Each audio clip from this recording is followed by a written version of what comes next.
Magandang araw po sa ating lahat para po sa ating Bible Knowledge of the Day ngayong May 8 ng Biyernes. Ano po?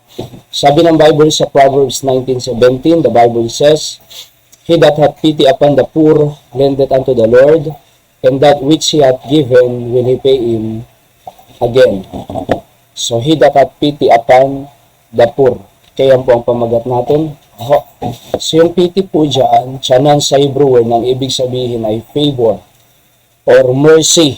Kung pinapabor natin sila, or yung binibiyayaan, or kinakaawaan, kinakahabagan, yung mga poor, mahihirap, ay ikaw ay nagle-lend unto the Lord. So, yung lended po dyan ay lava, no, sa Hebrew word, ng ibig sabihin ay join. You are joining unto the Lord.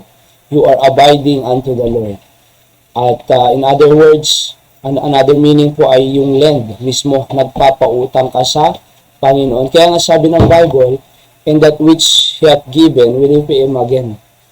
So yung pag ikaw ay nagbigay, ikaw ay babayaran muli. Yung pay him again dyan ay restore, ibabalik, or reward. Kaya nga ang tumutulong sa mahirap ay figuratively, pinapautang mo ang Panginoon. Siyempre, pag nagpautang ka, magbabayad yung ano. Kaya nga, sabi dyan, "And that's we have given, will he pay him again." Yung nagbigay, ay bibigyan ulit. Kaya napahalaga po na tayo po ay patuloy na abutin ang mga mahihirap sa anumang paraan na kakayanan natin. Tayo ay tutulong sa mga tao, yung mga nangangailangan, lalong-lalo na po na ang ebanghelyo ng ating Panginoon, di ba?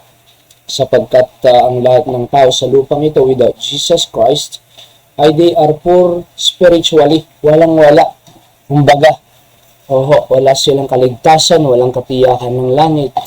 Kaya napakahalaga abutin natin sila, kahabagan natin sila, at ginagawa mo yan sa Panginoon. At ang Diyos, He will pay you back again. Ano po? Kaya huwag tayong mapagod at magsawang gumawa ng tulong sa mga tao, sa mga mahihirap. And parang si Ma'am Rose noon pumunta sila dito, pumunta kami ng Manginasal. Nung uuwi na kami, nakita yung mga bata at hindi pa daw kumakain, bumili siya ng Manginasal para sa kanila. So, ganun. Di ba? So, wag tayong gumawa sapagkat God will reward us again. Restore back what you given. Baka more than pa. Di ba? Kaya sabi ng Bible, "Let us not be weary in well-doing, for in due season we shall reap if we faint not." Galatians 6:9. At sa verse 10, "As we have therefore opportunity, let us do good unto all men, especially unto them who are of the household of faith." Sa ating principles of the day po, ay sabi ko dyan, render unto the Lord and He will reward you back.